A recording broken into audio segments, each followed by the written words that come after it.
Howdy gamers, so let's talk about the runes for Kassadin mid lane. He really needs a lot of scaling through his kit and through his runes, and the most common keystones I see are Fleet of Footwork, Conquer, and Electrocute. With Fleet of Footwork, it offers you a kind of like a laning tool, and I don't think Kassadin really needs that. I think in a lot of matchups, you really need to eat your loss early game, and then um, have scaling through your runes to make up for not being strong early, because no matter what you do early on Kassadin, you're just a weak champion. That's how it goes. So with Fleet of Footwork, it puts you in the precision tree, which isn't too bad for Kassadin.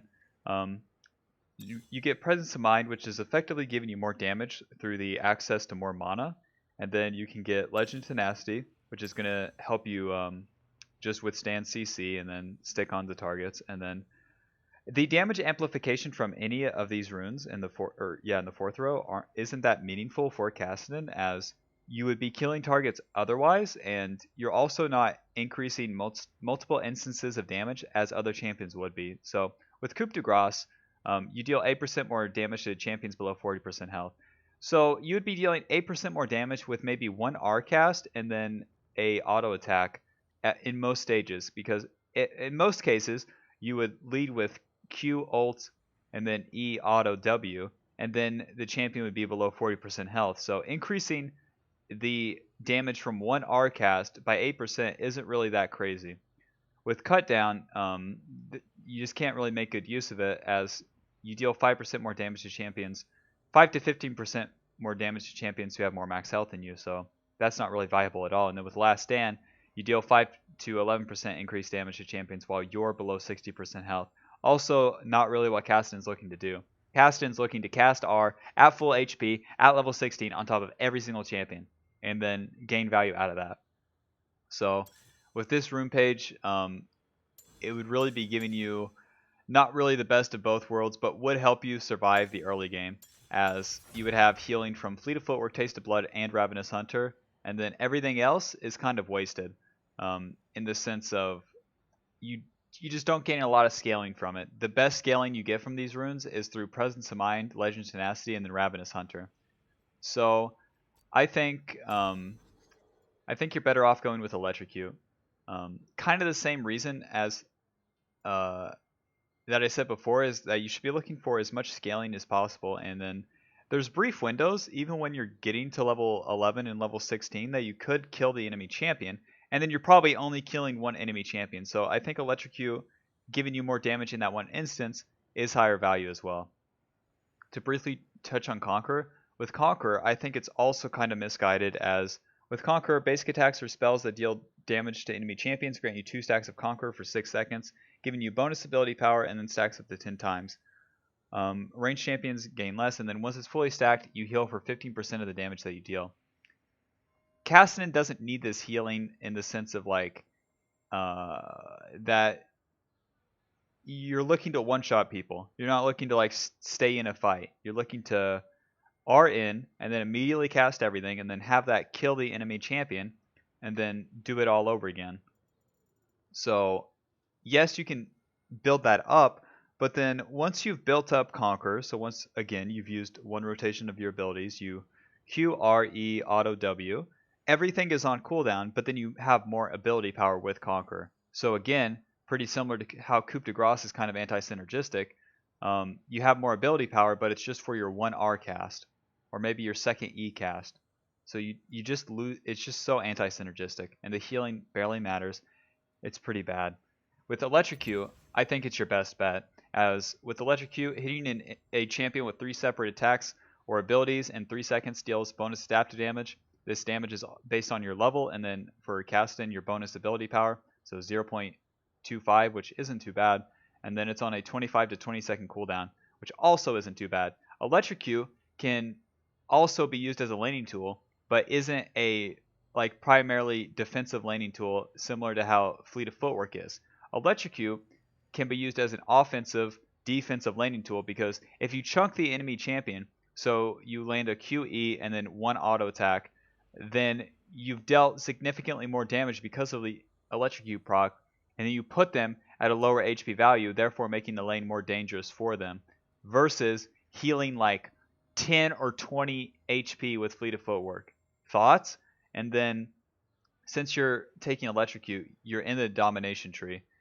Sudden Impact might be tempting, but it's not required on Kassadin, and the extra Magic Pin offered isn't going to make or break things either, because you should really be looking to get scaling through your itemization on Kassadin versus through the runes in terms of the damage offered. So since you're in the domination tree, I think your best option is going to be Taste of Blood. You still do want a laning tool that helps you survive, and with Taste of Blood, you heal whenever you damage an enemy champion. So basically, every time you're casting Q on them, you're going to be healing, as Taste of Blood's only on a 20-second cooldown, and then the heal is based on your level, and then a little bit of your AP. So with Taste of Blood, it helps offset any poke damage that the enemy champion might have against you, and then will just help you exist in the laning phase at a healthier amount of HP. Not really to fully sustain the lane, but to be at a healthier amount so that you can CS at more intervals than you otherwise would be able to, at a safer rate. For the third rune, you're really choosing how you get the ability power from these. With Zombie Ward, you earn the ability power through clearing wards. Through Ghost Burrow, you earn the ability power through placing wards. And then with Eyeball Collection, you earn the ability power through getting kills or assists.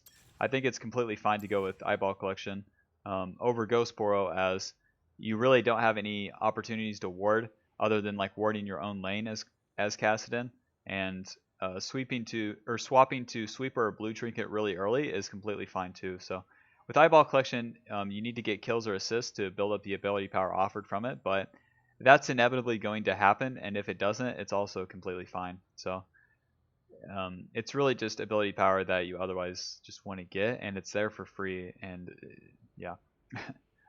With Ravenous Hunter, you heal for a percentage of damage dealt by your abilities, and then this stacks up for each unique takedown. So that's per Bounty Hunter stack. So with the Bounty Hunter stacks, it's for each unique champion in the game. So the top laner's one, the mid laner one is one, the jungler's one, etc. So in team fights, even if you're just getting assist, then so long that you're getting the Bounty Hunter stacks and you are building this up. And with Ravenous Hunter, healing for the percentage of damage dealt by your abilities is pretty impactful, as that's all Kassadin deals damage with is with his abilities. So as you're like face rolling your R on the enemy level 11 to 16, then it helps you be at a healthier amount of HP, especially if you're hitting multiple targets. That's when you really start getting great values out of Ravenous Hunter. Then yeah, it just helps you survive and then exist in the fight to cast more R's on the enemy, and then therefore just win the fight overall. So that's your best option in this rune. Like Ultimate Hunter, not even close to good, as you don't need the ultimate CDR where the ultimate's on such a low cooldown anyways. And then Relentless Hunter also isn't required, as you're either existing in your lane or you're teleporting back to the lane. So moving out of your lane basically isn't happening, and if it is, then your R is going to give you more distance than Relentless Hunter would anyways. Since you're in the domination tree, I think your best bet is Precision Secondary with Presence of Mind and then Legend Tenacity, as again, I don't think you need the percentage damage increase from Coup de Grace or Last Stand. You're going to get damage from Presence of Mind anyways through Kassadin's R, and through having more mana to cast the R anyways. With Presence of Mind, takedowns restore 20% of your maximum mana, and then permanently increase your mana by 50. So this also gives you value.